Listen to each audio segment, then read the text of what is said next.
حياتنا، وهو نمط التراث الثقافي بين الماضي والحاضر.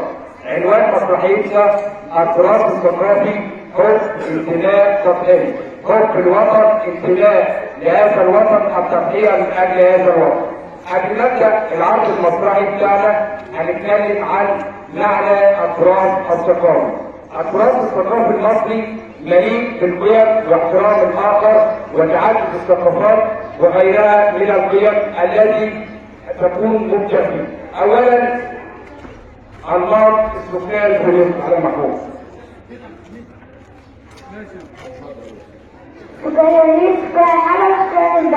تمام. محمود قال لنا انواع السكان، سكان البلد وسكان الريف وسكان الحضر. ننتقل الى نمط اخر في حياه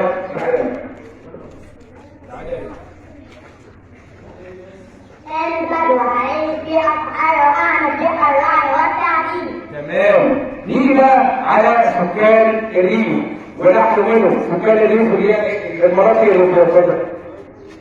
نحن سكان الريف هم الذين يسكنون القرى ويعملون في الزراعة وتربية الحيوانات. تمام. نيجي بقى على نمط اخر في نمط التراث السكاني. من الساعه السكانيه. اتفضل.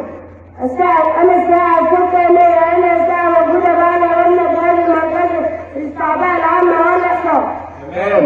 ننتقل إلى محور آخر في نمط السكان وهو أهمية احتياجات السكان، تحقيق احتياجات المواطنين في العادة والنساء. تمام. نيجي بقى على قيم وثقافة وأخلاق. اتفضل. الأمية المعلوماتية هي التي تشمل أجهزة التكنولوجيا والاتصال بالبيانات والبحث عن المعلومات من خلالها. شكرا يا فندم. نيجي بقى على الأمية المعلوماتية الإيميل. الأمية الإبداعية عدم القدرة على القراءة أو الكتاب. تمام.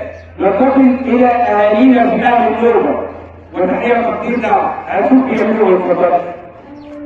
أهل النوبة يتكلموا باللغة النوبية وهي أقرب لغة مثل السودان وقد يأتي ونمط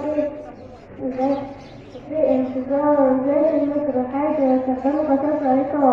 تمام. اللغة النوبية يا أولاد ساهمت بدور رئيسي في حرب أكتوبر 1973 عندما استخدمت كثرة في الحرب. ننتقل إلى نمط آخر في حياتنا. اتفضل. وحدة سيوة هي عن سمو وحدة سيوة وعيد السياحة وأهميتها كثير السياحة. ماشي. ترحية تقدير أهالينا سيوة. ننتقل في نزيد بقى عن معلومات عن واحد سيوة. اتفضل. واحد سيوة بدراسة الثقافي مرتبط بالبيئة التي يعيش فيها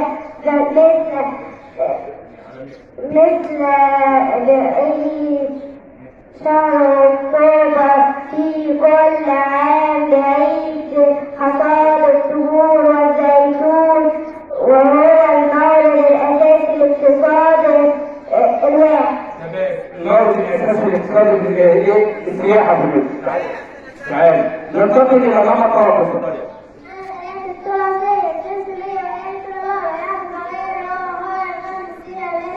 تمام. السيرة الهلالية. تعالى قول. تمام. مين اللي قال؟ تعالى السيرة الهلالية. مين اللي قال؟ السيرة الهلالية هي قصص شعبية وتوصيات ثقافية منذ قديم الزمان. تمام. كده معلومات عن السيرة إيه؟ الهلالية. بعد ما قلت حاجة عشان تعالى.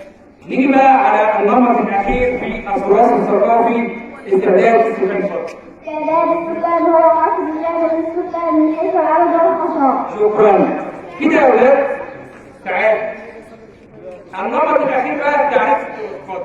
الثقافة هو كل ما تكون لنا أجدادنا من الأماكن الأثرية ومن الثقافة. شكرا. كده يا ولاد قدمنا عرضنا مسرحي في مدرستنا قرن بيت الحارون ومجموعة أصدقاء الكريم. شكرا لحضرتك.